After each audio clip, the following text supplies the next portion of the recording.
Je vais vous parler de comment l'humain a perdu la clé de sa propre vie et comment il est en train de chercher la clé de sa propre vie pour permettre à tout un chacun de nous de voir et de comprendre le chemin sur lequel nous sommes. L'humain est pris dans le lien de ses ancêtres, le lien de ses aïeux, le lien parental, le lien de la réalité qu'il vit actuellement.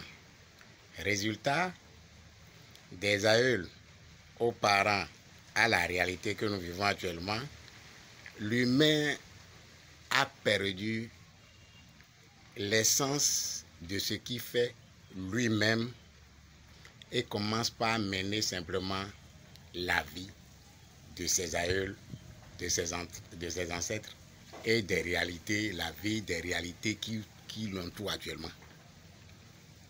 Mais où l'humain a perdu la clé de sa vie?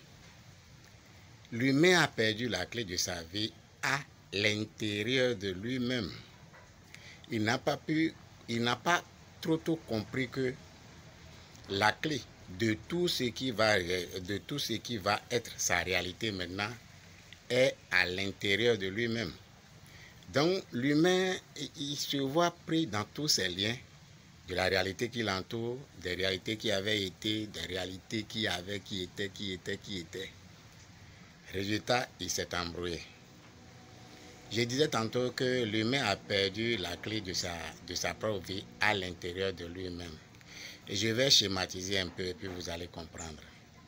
C'est comme vous rentrez chez vous. Et quand vous rentrez chez vous, il n'y a pas courant.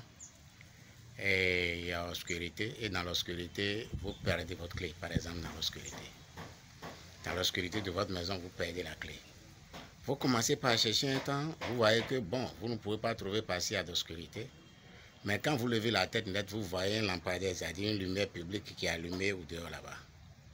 Eh bien, vous sortez, vous quittez votre chambre et puis vous vous rendez auprès du lampadaire. Et là-bas, auprès de cette lumière, vous commencez par chercher votre clé là. C'est la réalité là.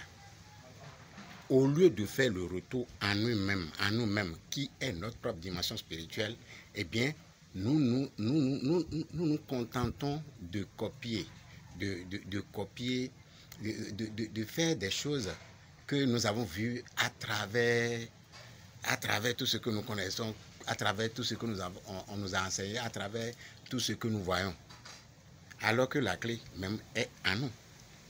Donc, la recommandation que j'ai toujours faite pour demander aux humains de faire le retour en eux-mêmes et donc de toucher à leur dimension spirituelle est la seule porte de sortie. Ce n'est pas cette porte seulement que vous pouvez retrouver votre propre clé qui ouvre votre propre vie. Autrement, vous allez utiliser et mener des vies de vos ancêtres, de vos aïeux, de vos parents et des réalités qui vous entourent. Ce que j'ai dit ici, c'est juste pour apporter une forme de lumière à l'humain pour qu'il comprenne que, en réalité, il y a un véritable travail à faire sur lui-même. Donc, quand je prône le retour en soi ne se fait pas de façon comme ça, non. L'en-toi là, il y a ton physique. L'en-toi là, il y a tes pensées et tes émotions. L'en-toi là, il y a tes énergies. Si tu ne fais rien dans ce sens pour développer chacun de ces aspects pour toi, le retour en toi serait véritablement complètement impossible. Impossible parce que tant que tu n'as pas fait le nécessaire, tant que tu n'as pas préparé le terrain, tu ne peux pas faire le retour en toi. Tu ne peux qu'être projeté au dehors de toi. Tu ne peux qu'être à la lumière. Tu ne peux qu'être à la lumière lampadaire du dehors. Et tu vas commencer par te chercher là, ce qui serait véritablement un véritable perte de temps. Et je vous remercie.